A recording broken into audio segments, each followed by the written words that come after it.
Hey everybody, what's going on? Welcome back to the Fantasy Football Fellas YouTube channel.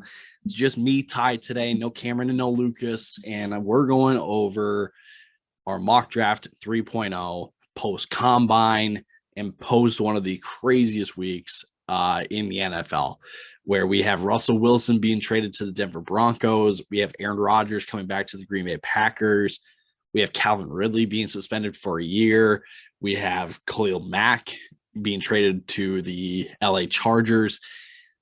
All of those things were in 1 week, believe it or not. So that severely impacts how a lot of mock drafts were playing out. And we're here to bring you the most updated and latest mock draft of ours. So quick shout out to the Draft Network. Their mock draft simulator is top of the tier, A1. It is so handy, useful. They have player profiles with ideal roles and scheme fits and the film evaluations. It is A1 work by the Draft Network. So shout out to them. Not a sponsor, but hey, if you're watching, contact us.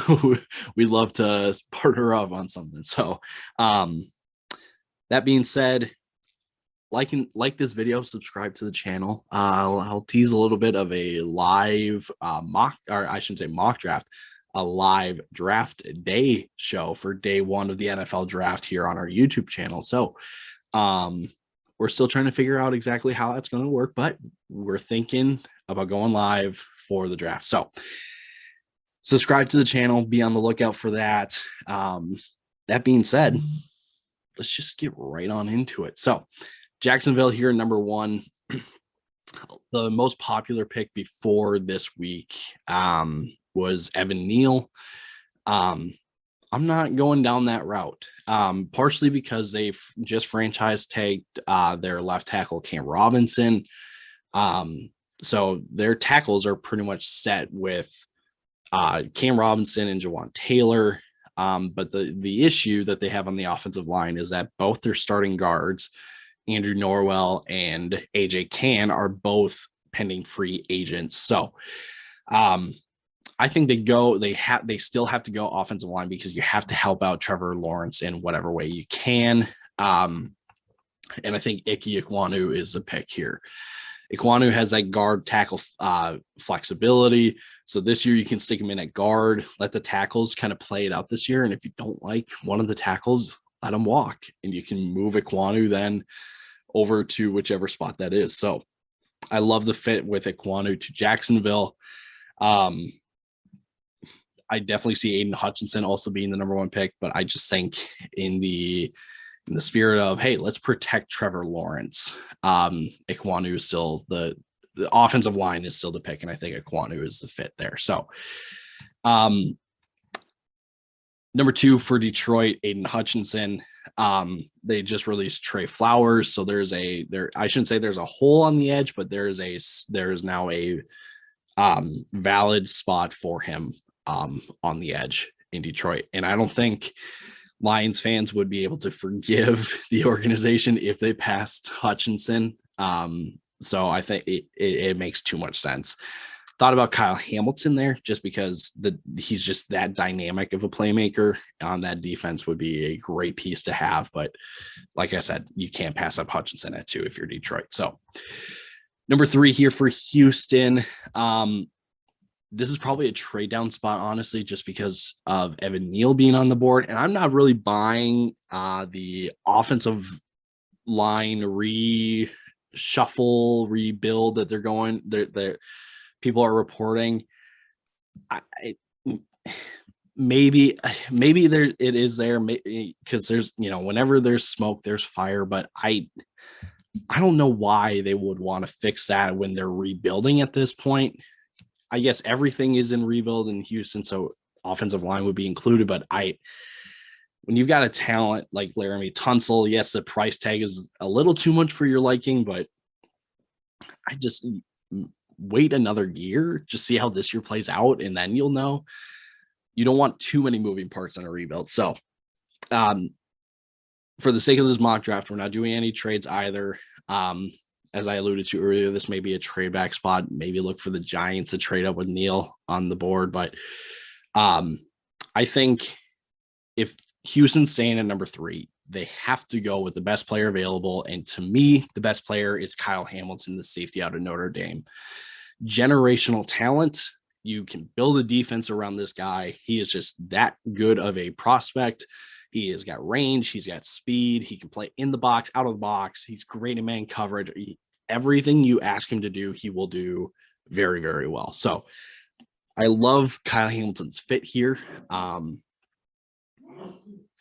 think that's all that needs to be said. So Jets here at number 4 with Evan Neal on the board. It's a no-brainer. Potentially the number 1 overall pick falling to you at 4 at a position that you're looking to replenish. It makes sense. It just makes too much sense. So moving on here to number 5 with the New York Giants, and we're going a little bit of a different route. Everyone's like, well, all the top 2 tackles are off the board, so they should be going Charles Cross, right? I can understand that, but their need on the offensive line is not necessarily on the outside, it's on the interior. So sure, Cross could be the pick, but I don't think you draft a right tackle at number 5 overall. So we're going to look at another position of need, and that's the edge. Azeez Ojulari had a relatively solid rookie year. But you got to partner him up with someone. Lorenzo Carter is a free agent, I believe. Quincy Roche is another project piece, but he's not really starter material. So they're going to go edge here at number 5. And you may be thinking, oh, it's Kayvon Thibodeau. It's actually Trayvon Walker out of Georgia. Bucky Brooks and Daniel Jeremiah have said that in their kind of league circles that they're in, teams are willing to take Trayvon Walker over Thibodeau just because Trayvon Walker is just that unique athlete that you don't see coming off the edge. If I'm not mistaken, Trayvon Walker 6'5", 270-ish, that can play outside, inside, and his combine just reminded everyone just how good of an athlete he is. So Wink Martindale and Andre Patterson, with a prospect like that, I think that would be such a home run pick and fit for the Giants. So Trayvon Walker to the Giants at 5, which leaves Carolina at 6. They need to, I mean, offensive line talent is their biggest hole on their roster right now. They could address that in free agency, but I don't think they can completely, rehaul their offensive line in free agency. So I think they take Charles Cross here. It makes sense. Again, you're going to hear that a lot. It makes sense. Charles Cross, you can put him in at left tackle, set him there, forget him. He's going to be there for a while in Carolina. So back to the Giants here, number 7. And again, this pick would have been the Chicago Bears, but because of the Justin Fields trade last year, this is now the Giants pick. And they went edge, so the edge is out on this one. Another guy that I really considered here was Ahmad Garner, just because he is a press man coverage specialist, and that's what Wink Martindale looks for in corners. So I thought about that, but I think they have to address the offensive line in one way or another in the offensive or in the first round. So whether that's a trade back or they do what I'm going to do here and take Tyler Linderbaum, the center out of Iowa, and everyone's like, well, he's a center, he shouldn't be going that high. You can play him at guard. That's the trend that teams have been doing with Creed Humphrey, and Landon Dickerson with the Eagles. They were centers in college. First year, they started at guard. Linderbaum can do the exact same thing. And the highest guard that I can remember from my memory is Quentin Nelson, and he went number 6 overall. And I'm not saying that Linderbaum is Quentin Nelson, but the production, and what I mean by production is the more so dominance that you saw on the field for both Nelson and Linderbaum. identical is not the right word, but you know what I'm getting at. Linderbaum can slide right in at guard or center if you like. But there's, again, that flexibility with that offensive lineman, and that begins to fill up that hole of the interior. Saquon Barkley would forever thank the Giants for getting him some prospect like Tyler Linderbaum. So Falcons here at 8. They have to go. With the Calvin Ridley news, they could be looking to go wide receiver here at 8, just because you don't know when Ridley's coming back and you already know he's gone for a year. But I think the value here in Ahmad Sauce Gardner is too much to pass up. It's been floated around, by analysts and experts that there's a good chance that Ahmad Gardner could be a top 5 pick in the draft this year. So like I was saying, the value here at number 8 overall, partner him up with AJ Terrell. I think that's just a home run pick for Atlanta. So Seattle at number 9. This would have been Denver's pick, but again, they traded for Russell Wilson. And I think if you're trading Russell Wilson, you're doing it because you do like a quarterback in this class. And I think the quarterback that is not an exact copy, but is very similar to Russell Wilson in this draft is Malik Willis out of Liberty. The dude can scramble, improvise. He's got a cannon of an arm. The accuracy is a little bit of a question mark at times. But like I said earlier, you don't trade Russell Wilson if you don't like one of the quarterbacks in this draft class. So it very well could be a Kenny Pickett or a Desmond Ridder even. And personally, for me, Desmond Ridder would be very, very high at number 9. But look, again, for the third and final time, you don't trade Russell Wilson if you don't like one of these rookie quarterbacks. So Willis is a pick here for Seattle at number 9. And we go back to the Jets at 10. This pick is also still from Seattle in the Jamal Adams trade. So the Jets are profiting very, very well off of that trade. And there's the one guy that probably should be going higher, but just because draft circle and league circles just for whatever reason don't see him as a top 5 guy, Kayvon Thibodeau to the Jets.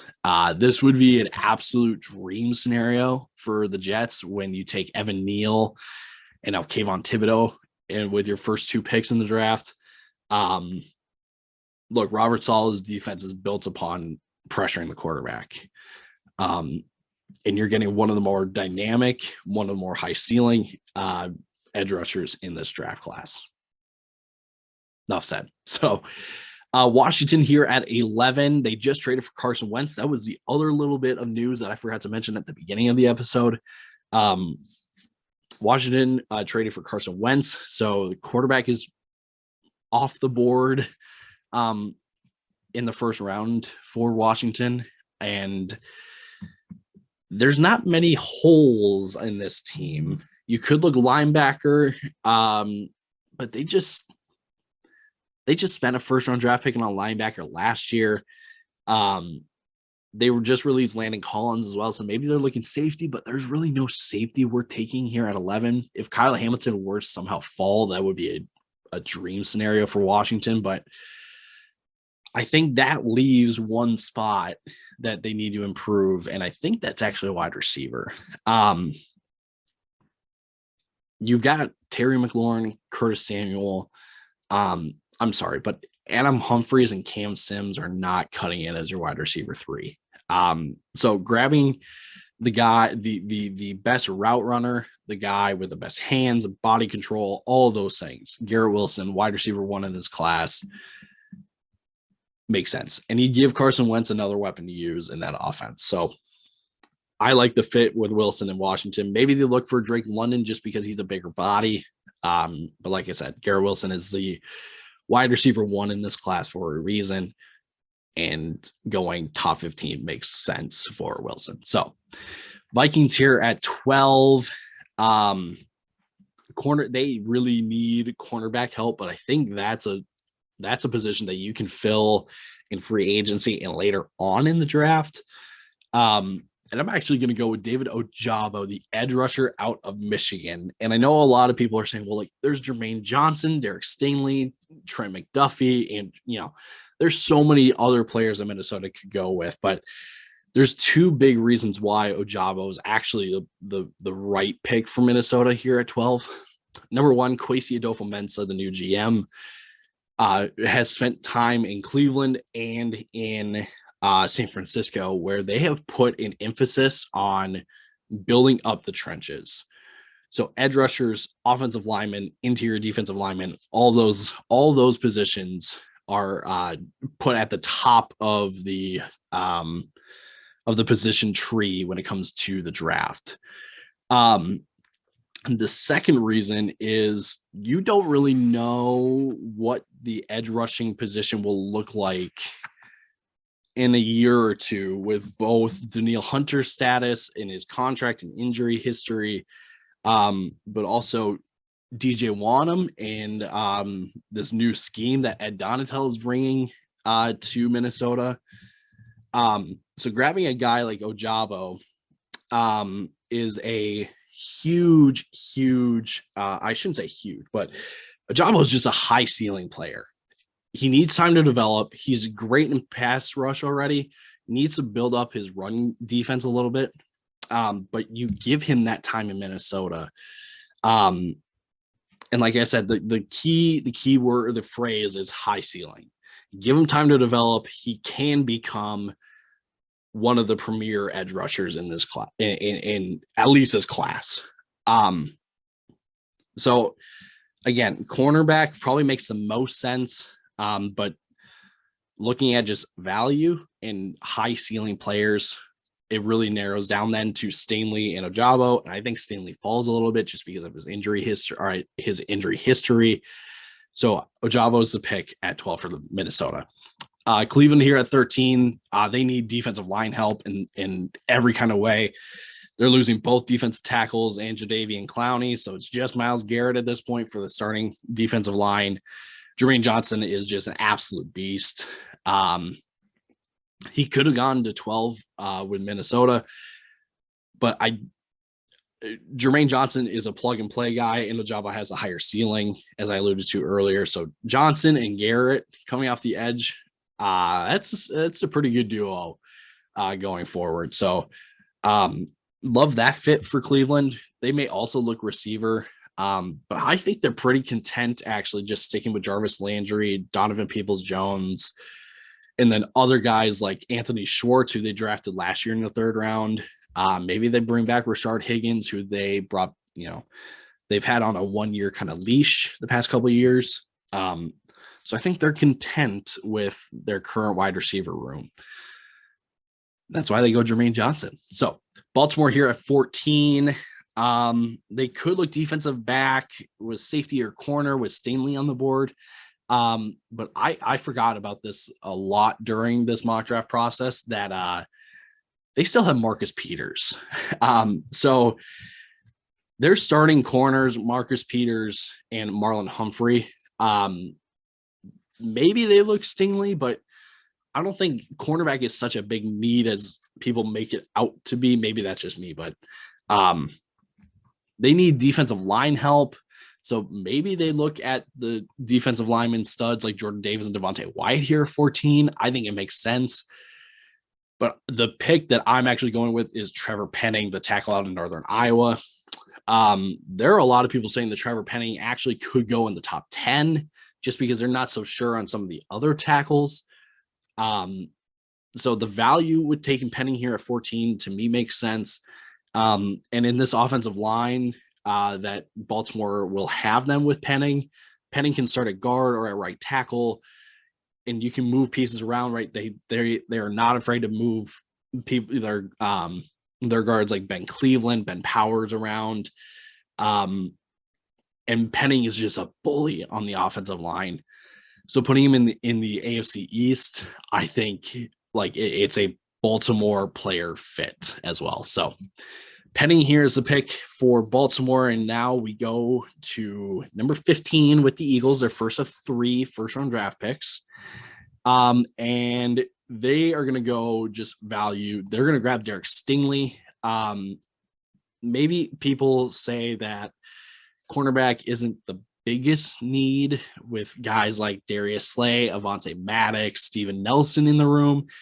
But if I'm not mistaken, Steven Nelson is a free agent. And if you can get Stingley here at 15, partner him up with Darius Slay and allow and give him time to recover because you have Avonte Maddox, Derek Stingley could end up being the biggest steal of the draft just in this scenario because he's got leadership. He's not an island guy. And what I mean by that, you can't just put him on an island and expect him to do it on his own just with his history. So giving him Avonte Maddox and Darius Slay might actually help him out a lot. And just from a developmental standpoint, Stingley would learn so much from Slay and Jonathan Gannon, who's also the defensive coordinator for the Eagles, who is a cornerbacks kind of guru. So I love that pick for Philly.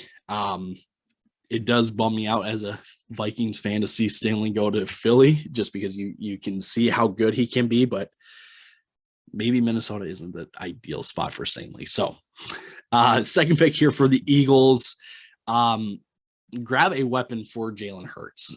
Jalen Reagor, Quez Watkins are not great, are not viable options for him. That's why I'm going Drake London here at 16. If London was fully healthy and he didn't break his ankle last year in USC season, he very well could be wide receiver 1 and a top 10 pick. He is just a tall, big target, and he can have some serious yards after the catch ability. And the biggest thing is that he has the size to run block, and in an offense like Philly where they just run the ball a ton, I think that offense would greatly appreciate a Drake London type of receiver in that offense. So back-to-back Stingley London for the Eagles. Chargers here at 17. One of the worst run defenses in the league last year. They just need to beef up the middle, stop the run. Maybe they look Devontae Wyatt just because he's the all-around guy. But Jordan Davis showed in the combine that he has 3 down potential. He has some pass rush potential just because of his athleticism. And you stick him right in the middle of that defensive line. Good luck trying to run on Joey Bosa, Jordan Davis, and Khalil Mack. Just good luck. Good luck. So that's enough for Davis to the Chargers. Saints here at 18. This would make sense for a quarterback, but it seems like they're very content on bringing back Jameis Winston and, sticking it out with Winston and Taysom Hill for at least another year. So quarterback is out. They could look for left tackle just because Teron Armstead is a free agent. Not really a tackle to take here at 18. Maybe look at safety. Marcus Williams is also a free agent, but again, there's really no safety worth taking here at 18. So that really leaves the Saints with wide receiver. I like Burks as an option, but I'm actually going to go Jameis. Oh my goodness. Jameson Williams. There it is. Dude can burn you if you're not careful. Get him in space, let him use his speed. And this is a bit of an insurance policy too, because no one knows what's going to happen with Michael Thomas. But basically, let's say you do bring back Michael Thomas and Michael Thomas does decide to stay. And you have you have Williams on the other side. Williams has the potential to take the top off the defense if you're playing too short, playing for MT or Kamara. So I think Jameson Williams fit with New Orleans is very, very sneaky good. Eagles at 19 for their third and final pick. and they have to address the linebacker room. They could also look for edge. Maybe Karlaftis is the pick here. But I've seen reports that Philly is actually really, really high on David Ojabo. So if Ojabo's, there at 15, 16, they would definitely grab him. And the specific report that I saw mentioned that they may even trade up for Ojabo. I don't know how likely that is, but that being said, they need to boost that linebacker core like no tomorrow. Who is, I'm blanking on that. Why? Alex Singleton. There it is. Alex Singleton was kind of the lone star in that linebacker room, and Howie Roseman traditionally doesn't take linebackers early. But when you've got prospects like Nakobe Dean and Devin Lloyd available in this draft, you have to use one of your picks on these guys. And I'm just going to go Devin Lloyd.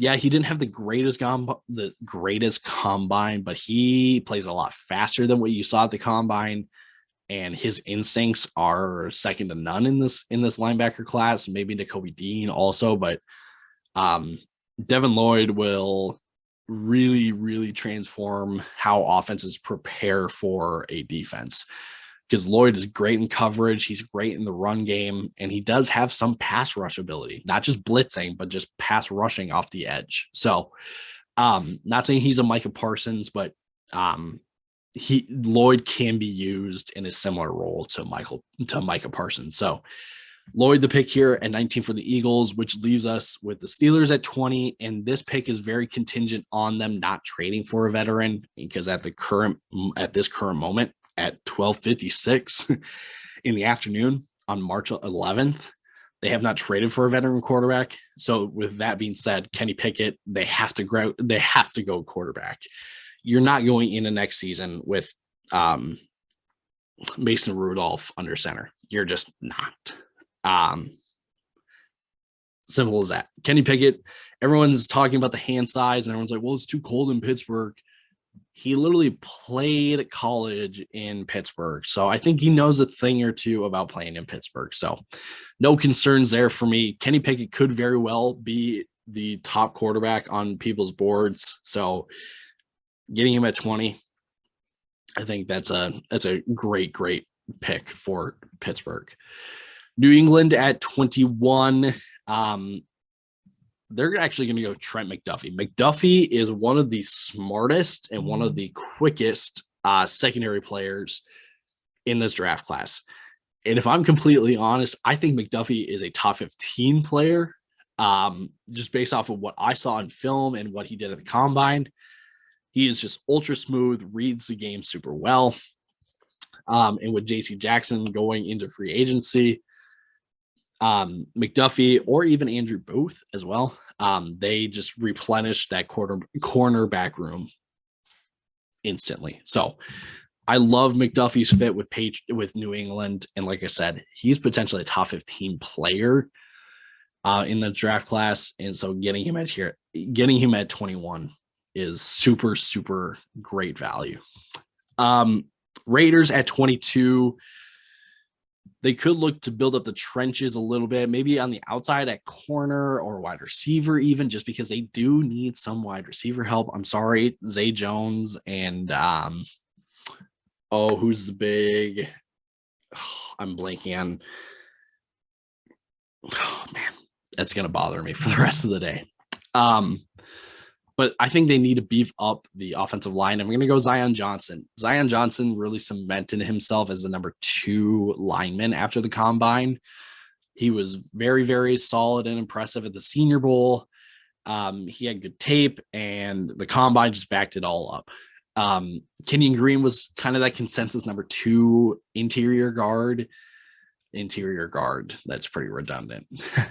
But the interior lineman, Kenyon Green, was the consensus number 2 guard going into the combine. And what we saw at the combine really kind of made people question, like, maybe we need to go back and look at it a little bit. And I think what I saw was that Zion Johnson is just a different, he has a different mentality than Kenyon Green, because you watch them both play. Zion Johnson attacks. Kenyon Green just kind of, he can attack, but more times than not, he prefers to just meet somewhere. And basically, you know, with Zion Johnson for the Raiders, Richie Incognito isn't getting any younger, and Alex Leatherwood is such a question mark for this offensive line. So getting some more insurance on the inside and Zion Johnson, it's a great fit. Makes a lot of sense for me. Arizona here at 23. They really should go Andrew Booth here. They really, really should. Or if they don't, then they should get Kenyon Green. But the only way I could describe Arizona's draft strategy is we should do this, but we're actually going to do this instead.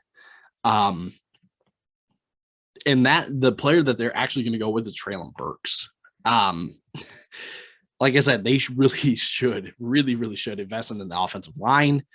But with Christian Kirk and AJ Green pending free agents, also Zach Ertz is a potential free agent too. You're losing weapons for Kyler Murray, and I think grabbing Treylon Burks and pairing him up with DeAndre Hopkins and Rondale Moore gets you a nice little trio of options for Kyler Murray to use. So, I do like the fit for Burks, but like I said, if I were Steve Keim, I would personally look cornerback or offensive line, but that's why I'm not a GM. So I'm just not paid the big bucks.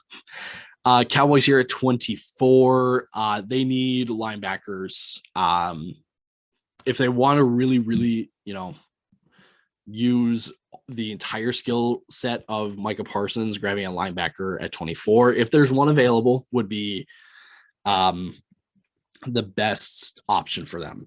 They can maybe look at like Karlaftis, Wyatt, or Kenyon Green here at 24 if Dean isn't there. But look, Dean is going to slide a little bit just because of the size. And when everyone knew that he was small, but it's kind of coming out a little bit out of the woods a little bit that it's not just small, it's small. Like it kind of shocks you how small he actually is. Not saying he's a bad player at all, but teams are just not going to appreciate what they saw in the film knowing his size. So Nakobe Dean, just another playmaker for that Dallas defense that really, really was impressive last year. I just fit with Dallas and Dean is just too good. And personally, I think Dean is, you know, a top 20 player. Getting him at 24, great value. So 25 here for the Bills. Andrew Booth is an option, just because you really saw what happened to the secondary once Trey White went down with his injury last year. But their bigger hole on their defense is the interior, and Devontae Wyatt's still right there. Devontae Wyatt could go top 15, like I mentioned, with Baltimore, could go top 20 with the Chargers. He could honestly go to Dallas at 24, go to Vegas at 22. So when he's passed by 4 teams and teams as high as Baltimore, my phrase again, great value. Wyatt was arguably better than Davis at the combine, and Wyatt has just much more production that teams want to see. But I think Wyatt just has a very different skill set than Jordan Davis does, and I think that's why Wyatt falls a little bit.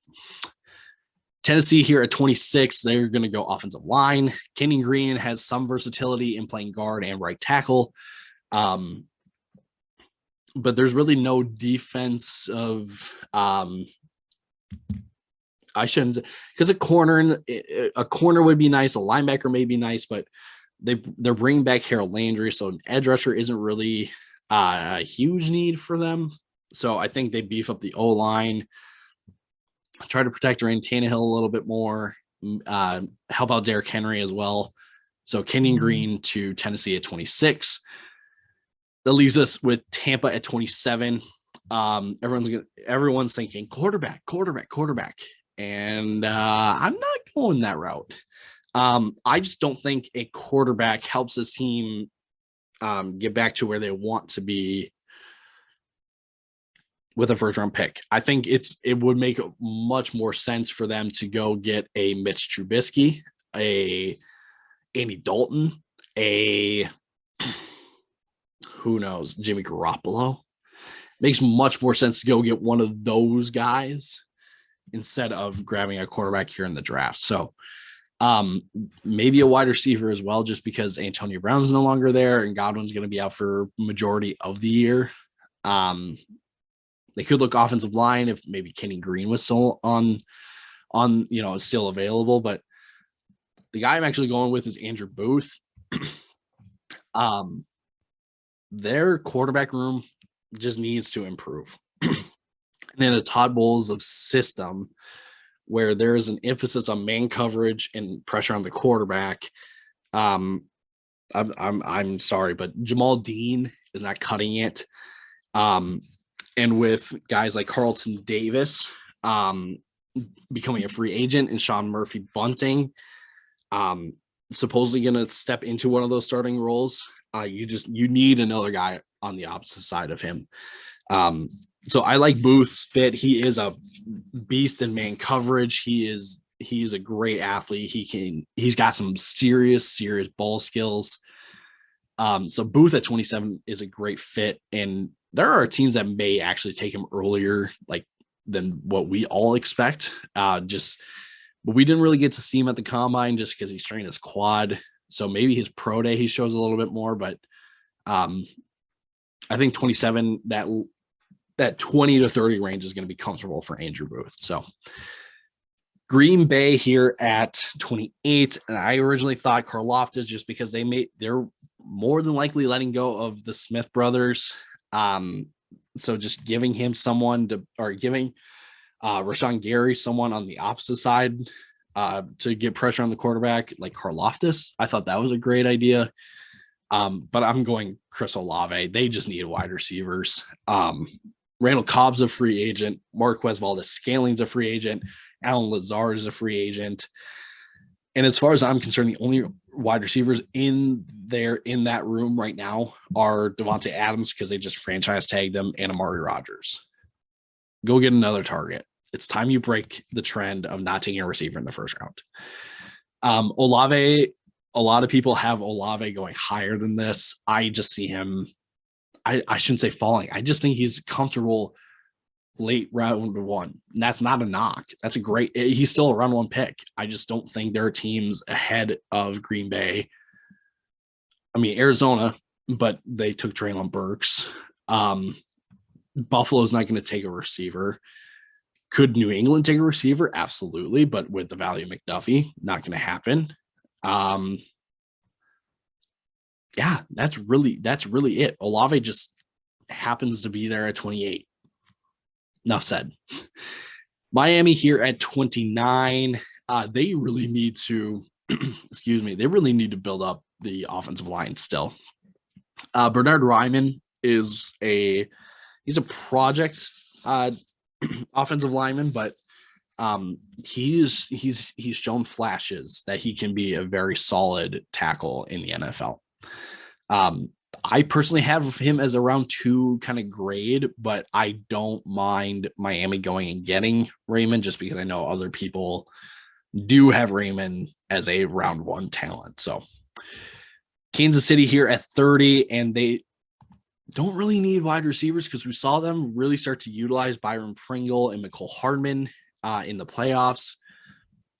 And they could look for safety like Lewis Seen or a Daxton Hill, just because the Honey Badger may not be back. But the safeties in this class are very, very deep. So you could get one even round 2 or later on, like day 3 too. And with Karlaftis still on the board, you're getting a guy that really could be, again, a top 20 pick that just is sliding because teams are maybe not as high on him as we are thinking. And that was something that I heard from someone that was at the combine that had mentioned that, scouts were saying that the media seems to be a little bit higher on Karlaftis than the teams. But they need someone they need a true edge rusher. They kind of had that with Melvin Ingram last year, but Karlaftis just is a bullish rusher. He can power you to no end.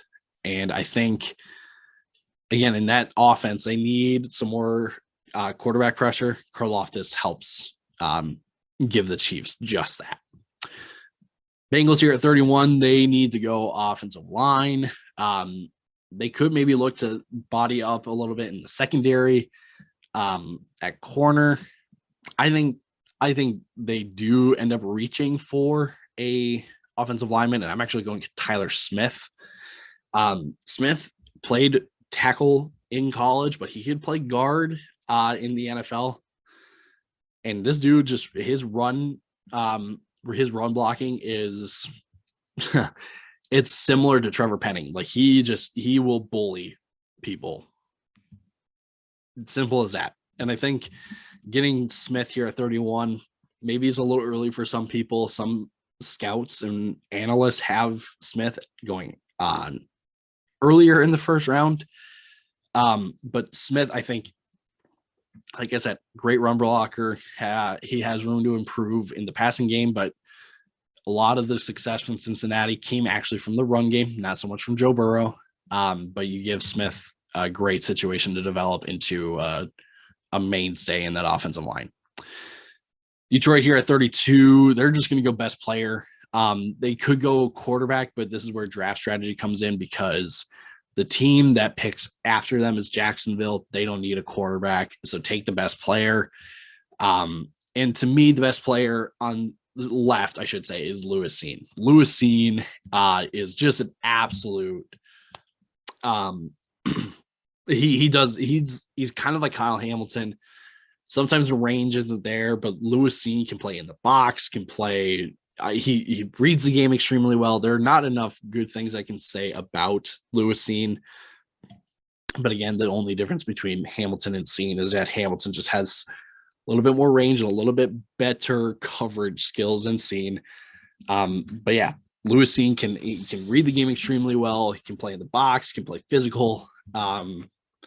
That's a great piece to have if you're Detroit in the back of your defense. So that completes the first round of this mock draft, and we'll quickly go through it. Ike Ekwonu to Jacksonville at 1, Hutchinson at 2, Hamilton 3, Neal 4, Trayvon Walker 5, Charles Cross 6, Tyler Linderbaum at 7, Ahmad Sauce Gardner at 8, Malik Willis at 9, and the Jets grabbed Thibodeau at 10. Garrett Wilson, 11, Ojabo, 12, Jermaine Johnson, 13, Penning, 14 with the Ravens. I'll just combine the Eagles picks here. Eagles take Stingley, London, and Lloyd at 15, 16, 19. Jordan Davis to the Chargers at 17, Jameson Williams, 18, Kenny Pickett at 20, Trent McDuffie, 21, Zion Johnson, 22. Arizona grabs Treylon Burks at 23, Dallas, Nakobe Dean. Buffalo grabs Devontae Wyatt, Kenyon Green at 26, Andrew Booth at 27, Chris Olave at 28. Miami grabs Bernard Ryman at 29, Karlaftis at 30 to the Chiefs, Tyler Smith, the guard lineman, to Cincinnati, and Lewis Cine to Detroit at 32. So, like I said, that's the entire first round. Stay tuned for some more mock draft stuff, some more draft coverage as we get closer to the draft. And like I teased earlier, like way back at the beginning of this episode, there may be some sort of live show that we'll do on day 1 of the draft. So subscribe again to the channel to stay kind of in the know of all of that stuff. Go ahead and leave a like on the video too if you enjoyed it, and let us know down below. Do you like it? Do you like this mock draft? Do you not like it? Do you wish your team took someone different? Let us know. This is where mock drafts are fun because we get to just talk about who our team, or, who do we want our teams to take. So thanks for tuning in. Thanks for watching this video. like I said, like, subscribe, comment, whatever. Hope you all have a good day. Peace.